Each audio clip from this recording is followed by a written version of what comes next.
प्यारे बच्चों, आज हम कक्षा 11 के लिए चैप्टर नंबर 7 एक नया चैप्टर शुरू कर रहे हैं जिसका नाम है यूनिफॉर्म सर्कुलर मोशन या एक समान वृत्तीय गति। ठीक, तो इस चैप्टर में क्या क्या है ये अब हम आगे देखते हैं। सबसे पहले इसको देखिए, इसमें दो बातें हैं, एक है यूनिफॉर्म और एक है सर्कुलर मोशन। ठीक है, आप पहले सर्कुलर मोशन को एक बार चेक कीजिए क्या होता है सर्कुलर मोशन। ऐसा मोशन जिसमें कोई पार्टिकल या कोई ऑब्जेक्ट सर्कुलर पाथ को फॉलो करता है। ठीक है, वो मोशन क्या कहलाता है? सर्कुलर मोशन कहलाता है। अब सर्कुलर मोशन है तो वो एक निश्चित बिंदु के, एक निश्चित केंद्र के चारों ओर गति कर रहा है। जो कण है या जो पार्टिकल है वो कैसे गति कर रहा है? एक निश्चित बिंदु के चारों ओर क्या कर रहा है? गति कर रहा है। ठीक है, ये सपोज कोई पार्टिकल है, ये पी पार्टिकल है और ये पी पॉइंट पर है कोई पार्टिकल, और ये क्या है? सपोज टी समय में ये इसकी रेडियस हो गई। सपोज टी समय में ये यहाँ पर पहुँचता है, टी समय में ये पहुँचता है यहाँ पर। ठीक है, तो ये सेंटर से क्या कर रहा है? एक एंगल सबटेंड कर रहा है। इस स्थिति में सपोज ये क्यू स्थिति है, इस क्यू स्थिति में पहुंचने पर ये केंद्र के साथ, इसके सेंटर के साथ क्या कर रहा है? एक कोण बना रहा है। सपोज ये थीटा है। ठीक है, अब हम इस यूनिफॉर्म की बात करेंगे। ये यूनिफॉर्म क्या चीज है? सपोज इसी टी टाइम इंटरवल में ये पी से क्यू में पहुंचा और इतने ही इंटरवल में ये यहाँ से क्यू से ये आर में पहुंच गया। सपोज ये क्यू से क्या पहुंच गया? आर में पहुंच गया, और इसने फिर से जो एंगल सबटेंड किया वो क्या है? क्यू से आर भी ये टी टाइम में पहुंचा, टी टाइम लिया इसने और फिर कितना एंगल बनाया? क्यू एंगल बनाया। तो इस समय जो इसका मोशन होगा वो कहलाएगा यूनिफॉर्म। क्यों? क्योंकि इसने क्या है? सेम टाइम इंटरवल में सेम डिस्टेंस, सपोज ये एस डिस्टेंस है और पी से क्यू तक ये इसने एस डिस्टेंस ट्रेवल की in time, in interval T. ठीक है, और Q से R तक यानी QR डिस्टेंस भी क्या हो गई? S है सपोज, और उसी इंटरवल ऑफ टाइम में इसने क्या है? सेम डिस्टेंस क्या कर रहा है? ये ट्रेवल कर रहा है। तो इस समय इसका जो मोशन है ये सर्कुलर मोशन है और कैसा है? यूनिफॉर्म है। कैसा है? यूनिफॉर्म है। ये आपके पास सर्कुलर, यूनिफॉर्म सर्कुलर मोशन हो गया। मीन्स यहाँ पर क्या है कि सेम इंटरवल ऑफ टाइम में जो पार्टिकल है वो सेम डिस्टेंस ट्रेवल कर रहा है। ठीक है, एक। दूसरी बात यहाँ पर क्या है कि हम ऐसा भी तो कह सकते हैं कि यहाँ पर सर्कुलर मोशन करते समय इसकी जो स्पीड है ये कांस्टेंट है। स्पीड क्या है इसकी? कांस्टेंट है। तो एक समान वृत्तीय गति क्या हुई? कोई पार्टिकल अगर वृत्तीय पथ में गति करते हुए एक समान चाल से चल रहा है तो उस गति को हम क्या कहेंगे? एक समान वृत्तीय गति कहेंगे। ठीक है, उसकी स्पीड क्या है? इस रिस्पेक्ट में हम क्या कह सकते हैं? इसकी स्पीड क्या है? कांस्टेंट है। ठीक है, इसकी चाल जो है वो नियत है।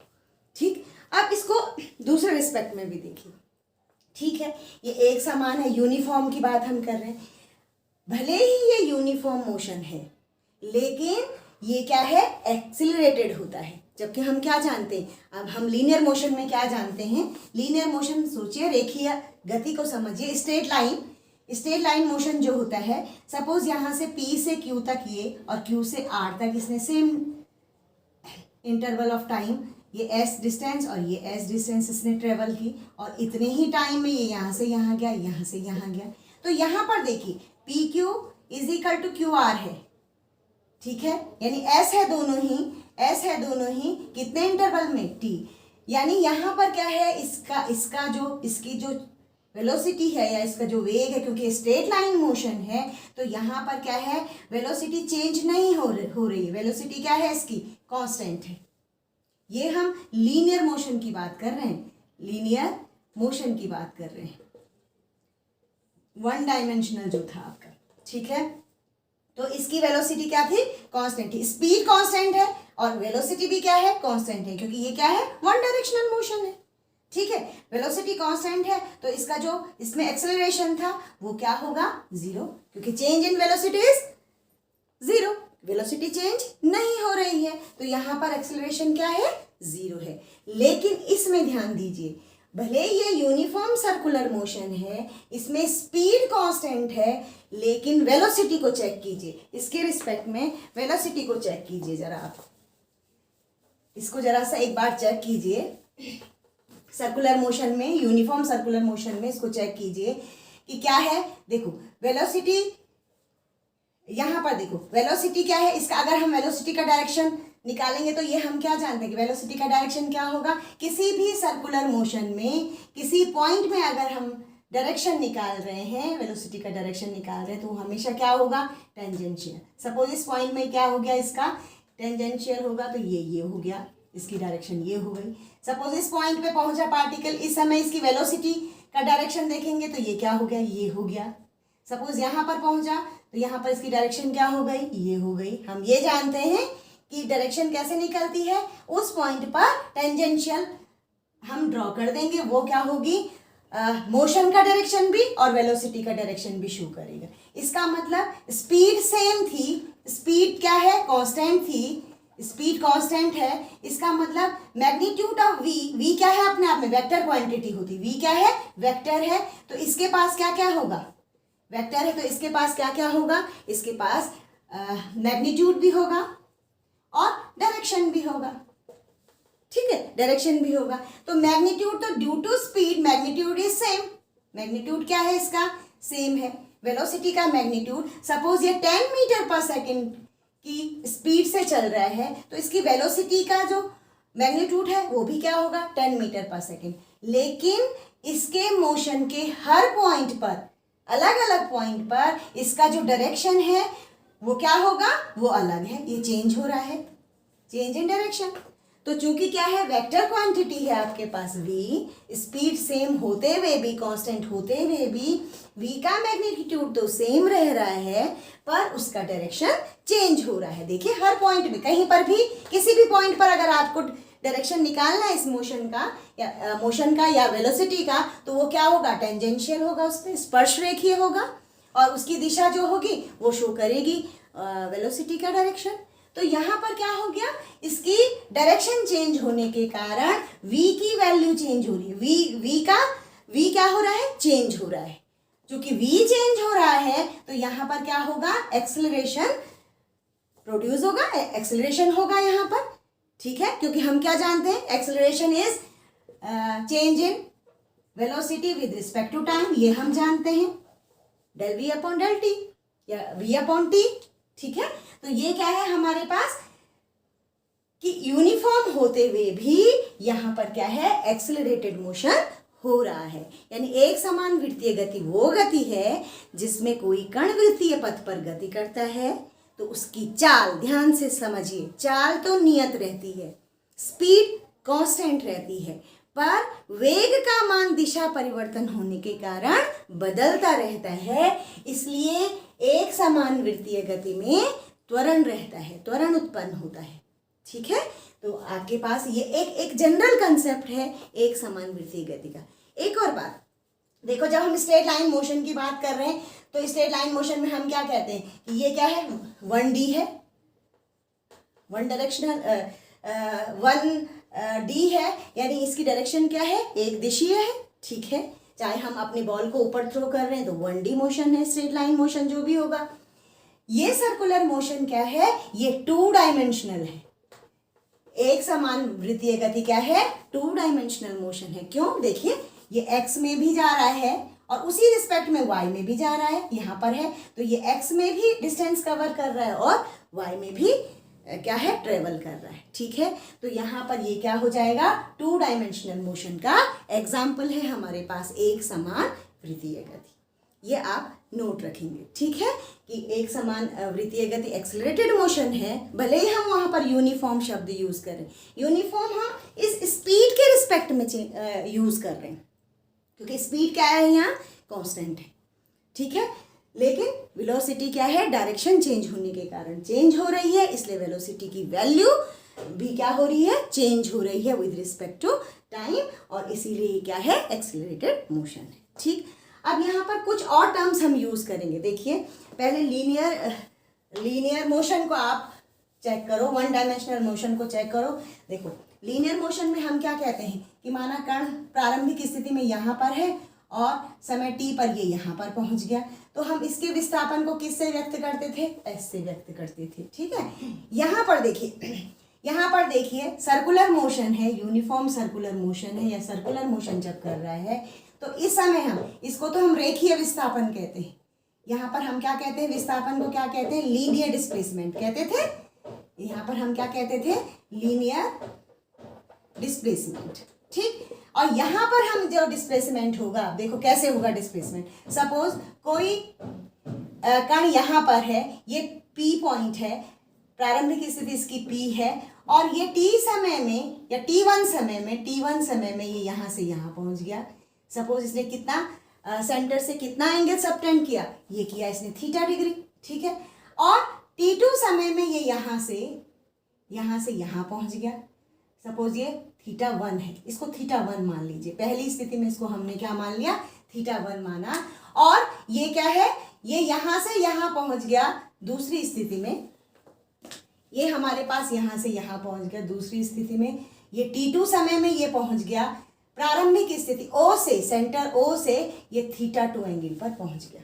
ठीक है, तो एंगल के रिस्पेक्ट में कुल कितना विस्थापन इसने तय किया उसको हम डेल्टा थीटा कह देते हैं। यानी T2 माइनस T1 समय में उसने कुल कितनी दूरी तय करी, कुल एंगल इसने सबटेंड किया, वो क्या हो जाएगा, उसका विस्थापन हो जाएगा, वो हो जाएगा थीटा 2 माइनस थीटा 1।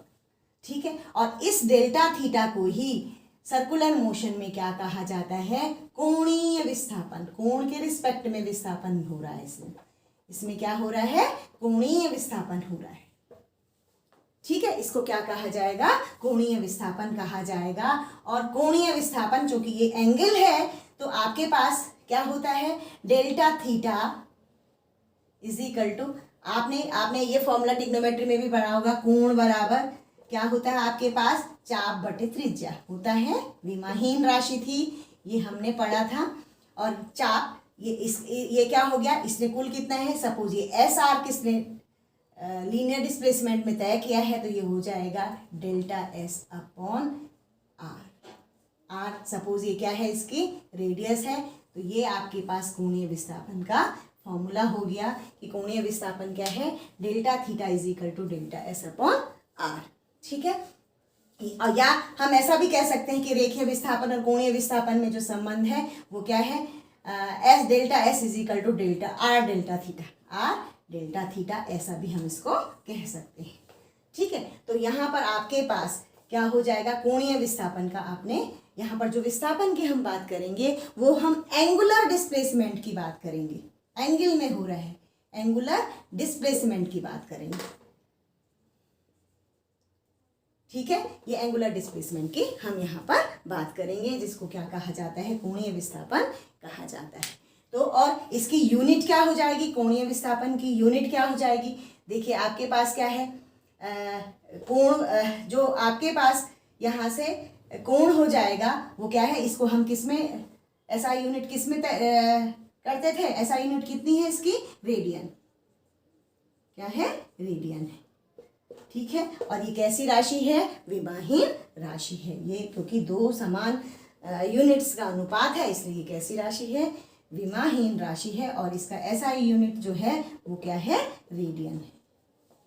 ठीक हो गया, तो ये आपके पास कोणीय विस्थापन था। अब देखिए आप कि इसके साथ साथ अब हम जैसे लीनियर डिस्प्लेसमेंट, जब जहाँ पर विस्थापन हो रहा है वहाँ पर क्या होगा, वेग भी होगा, है ना, समय के सापेक्ष क्या है, विस्थापन तय किया जा रहा है।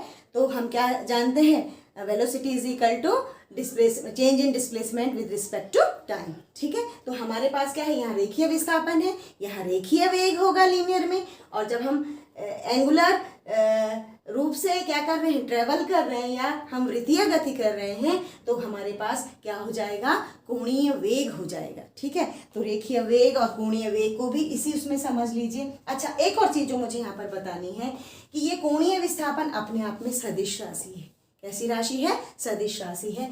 तो सदिश है तो इसका मैग्नीट्यूड भी होगा और इसका डायरेक्शन भी होगा। डायरेक्शन कैसे निकालेंगे, सपोज हमको यहाँ से ये देखना है, सपोज हमको ये देखना है कि ये यहाँ से P से ये Q पॉइंट तक पहुँच गया, और हमको ये देखना है कि ये क्या है, इसका क्या निकालिए, इसका डायरेक्शन निकालिए, इसने जो एंगल ट्रेवल किया है इसका डायरेक्शन क्या होगा। तो हम क्या करेंगे, इसको राइट हैंड थंब रूल से निकालते हैं। राइट हैंड थंब रूल से इसको निकाला जाता है। कैसे निकाला जाता है, जिधर को जा रहा है उधर को हमने क्या करनी है, अपनी उंगलियों को कर्ल कर देना है, अपने राइट हैंड को इस तरह से फैलाना है कि जिस दिशा में क्या है हमारे पास क्या हो रहा है, मोशन, क्योंकि मोशन यहाँ से कहाँ हो रहा है, इधर से इधर को हो रहा है, एंटी क्लॉकवाइज हो रहा है। तो हम क्या करेंगे, इसको क्या करेंगे, इस डायरेक्शन में फैलाएंगे, और इसको क्या करेंगे, क्योंकि इधर को जा रहा है ना, तो हमने क्या करनी है, अपनी उंगलियों को ऐसे फैला देना है। तो हमारा थंब जिस तरफ इंडिकेट करेगा वो क्या होगा, उस कोणीय विस्थापन की डायरेक्शन होगी। तो देखिए कहाँ कर रहा है, ये हमने फैलाया, ऊपर की तरफ जा रहा है, एंटी क्लॉकवाइज जा रहा है। तो हम क्या करेंगे, उंगलियों को ऊपर की तरफ कर्ल करेंगे, तो हमारा अंगूठा हमारी तरफ इंडिकेट कर रहा है। इसका मतलब एंगुलर डिस्प्लेसमेंट का जो डायरेक्शन है वो क्या होगा, एंटी क्लॉकवाइज में जाने पर कहाँ होगा, आउटवर्ड्स होगा, बाहर की तरफ होगा। ठीक है, परपेंडिकुलर आउटवर्ड्स होगा। ठीक, और अगर ये डायरेक्शन यहाँ से यहाँ होता, सपोज ये यहाँ से यहाँ जा रहा था, अब डायरेक्शन हमने चेंज कर दिया, अब ये क्या है, क्लॉकवाइज चल रहा है, क्लॉकवाइज चल रहा है, तो हमने ये करना है। ठीक है, और क्या करना है, ये करके हम क्या करेंगे, उंगलियों को मोड़ेंगे, तो हमारा अंगूठा कहाँ जाएगा, अंदर की ओर, इनवर्ट्स, परपेंडिकुलर इनवर्ट्स होगा। ठीक है, तो इस तरह से हम कोणीय विस्थापन का direction right hand thumb rule से आराम से निकाल सकते हैं। ठीक, ये एक सदिश राशि है, इसका डायमेंशनलेस राशि है, ये क्वांटिटी है, इसका जो एसआई यूनिट है वो क्या होगा, रेडियन होगा। ठीक है, तो आप और पूरा एक चक्कर करने में ये कितने रेडियन लेता है, 360 डिग्री घूमता है ना, कोई कण पूरा एक चक्कर जब घूम रहा है तो 360 डिग्री घूमता है। तो 360 को जब हम रेडियन में लिखते हैं तो क्या लिखते हैं, 2 पाई, है ना, यानी एक चक्कर में ये कितना एंगुलर डिस्प्लेसमेंट कर रहा है, 2 पाई रेडियन। ठीक है, कितना रेडियन कर रहा है, 2 पाई रेडियन ये ले रहा है। अब इसी के रिस्पेक्ट में हम दूसरी टर्म्स को देखते हैं, यहाँ पर रेखीय वेग और कोणीय वेग। ठीक है, तो आपके पास देखो,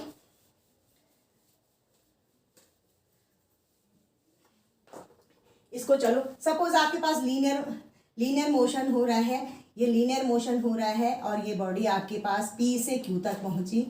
ठीक है, और इसने क्या है, ये इस डायरेक्शन में है, वन डायरेक्शनल मोशन है ये। तो हम यहाँ पर देखिए वेग बराबर क्या करते थे, वेग बराबर delta S upon delta T, ये करते थे हम।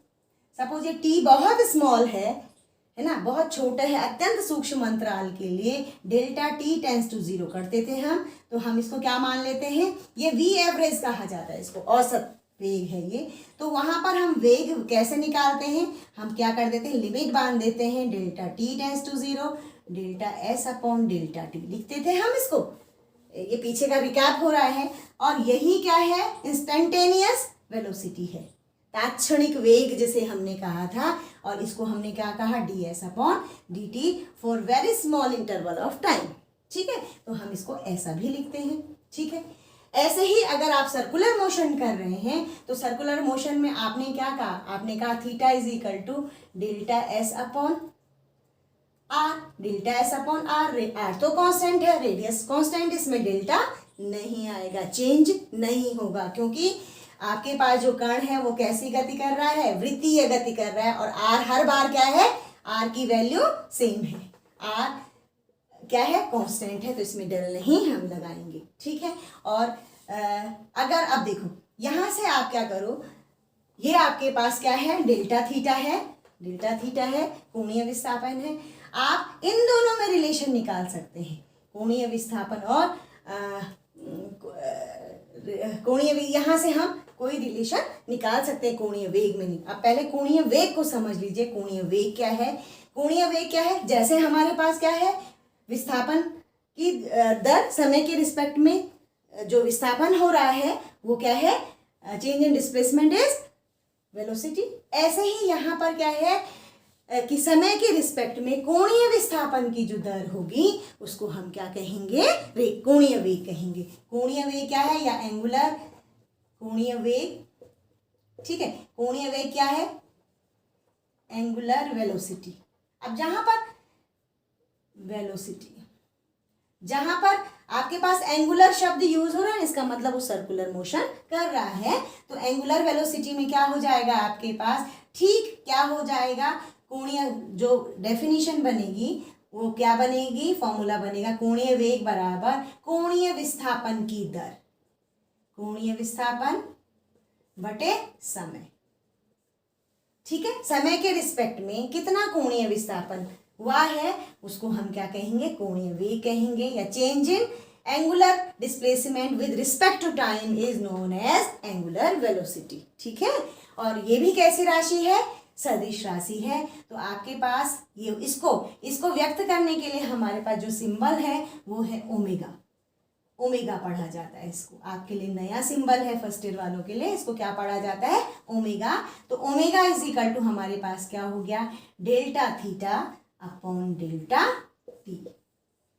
ये औसत है, ये एवरेज है। अब जैसे हमने यहाँ पर एक बहुत स्मॉल इंटरवल ऑफ टाइम के लिए means delta T tends to 0, जैसे हम यहाँ ले रहे थे कि एक सूक्ष्म समय अंतराल के लिए हमारे पास जो एंगुलर वेलोसिटी होगी वो जाएगी omega. Omega is equal to limit delta T tends to 0, बहुत सूक्ष्म समय अंतराल है, टेंस टू 0 का मतलब ये 0 की ओर जाने ही वाला है, बहुत कम, बहुत एक क्षण की बात हम कर रहे हैं। तो आपके पास क्या हो जाएगा? Delta theta upon delta T, और इसको ही क्या कहा जाएगा? D theta upon D T कहा जाएगा। ये क्या हो जाएगा आपके पास? कोणीय वेग हो जाएगा। और ये क्या हो गया आपके पास? रेखीय वेग, रेखीय वेग। ठीक है, तो आप रेखीय वेग और कोणीय वेग में संबंध आसानी से यहाँ पर निकाल सकते हैं। ठीक है, तो आपके पास यहाँ पर रेखीय वेग और कोणीय वेग में संबंध हम निकाल देते हैं। चलो एक रिलेशन यहाँ पर निकाल देते हैं, relation between linear velocity and angular velocity. Relation between linear velocity and angular velocity। ठीक है, तो लीनियर वेलोसिटी या इसको हम कहेंगे रेखीय वेग और कोणीय वेग में संबंध, कोणीय वेग में संबंध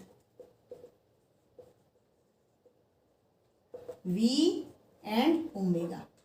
v और ओमेगा में हमने क्या निकालना है? रिलेशन हमने यहाँ पर निकालना है। ठीक है, हमारे पास क्या होता है? रेखीय वेग, आपके पास रेखीय विस्थापन और कोणीय विस्थापन आपने अभी पढ़ा। तो कोणीय विस्थापन delta theta is equal to क्या पढ़ा आपने? Delta S upon R. ये पढ़ा कोणीय विस्थापन क्या होता है? 4/3। ठीक है, तो delta S upon delta R. आप क्या कर दीजिए? दोनों ही तरफ इक्वेशन के दोनों साइड डेल्टा टी से डिवाइड कर दीजिए। डेल्टा टी से आपने क्या कर दिया? डिवाइड कर दिया आर इंटू डेल्टा टी। ठीक है, अब ये आर आपने क्या किया? यहाँ लिमिट बांध दी। यहाँ क्या कर दिया आपने? एक सूक्ष्म अंतराल के लिए इसको विजुलाइज किया, इसको चेक किया। तो आप लिख लीजिए delta T tends to 0। If delta T tends to 0 तो आपके पास क्या हो गया? Limit delta theta upon delta T is equal to आपके पास क्या हो गया? यहाँ limit delta T tends to 0 delta S R into delta T. ये आर जो कि क्या है? कांस्टेंट है, इसको बाहर ले लीजिए 1/r। इसको मैंने बाहर आउटसाइड ले लिया, अंदर हो गया limit delta T tends to 0 delta S upon delta T, limit T tends to 0। ये था। अब ये क्या हो गया आपके पास? D theta upon D T. अभी आपने देखा ये क्या है? D theta upon D T, और ये क्या है? 1/r D S upon D T. D theta upon D T को हमने क्या कहा अभी? कोणीय विस्थापन की दर है ये। तो ये क्या हो जाएगा आपके पास? ओमेगा, कोणीय वेग। ओमेगा इज इक्वल टू ये क्या है? चूंकि D theta upon D T आपके पास क्या है? ओमेगा है, और D S upon D T क्या है आपके पास? D S upon D T क्या है, v है, तो ये क्या हो गया, omega is equal to 1/r into V. तो क्या है, इसको हम ऐसे भी कह सकते हैं, v is equal to r omega. यानी जो आपके पास रेखीय वेग है वो त्रिज्या और कोणीय वेग का गुणनफल होता है। यानी रेखीय वेग, इसको मैं यहाँ पर लिख रही हूँ या इस साइड लिख देते हैं, इसको नोट कर लीजिए आप अच्छे से। तो आपके पास हो गया रेखीय वेग बराबर v, रेखीय वेग यानी v बराबर त्रिज्या r, त्रिज्या किसकी, जिस सर्कुलर पाथ को वो पार्टिकल फॉलो कर रहा है, इनटू कोणीय वेग, कोणीय वेग। ये बहुत इंपॉर्टेंट एक रिलेशन आपने कहा, v is equal to R omega, बहुत इंपॉर्टेंट रिलेशन है।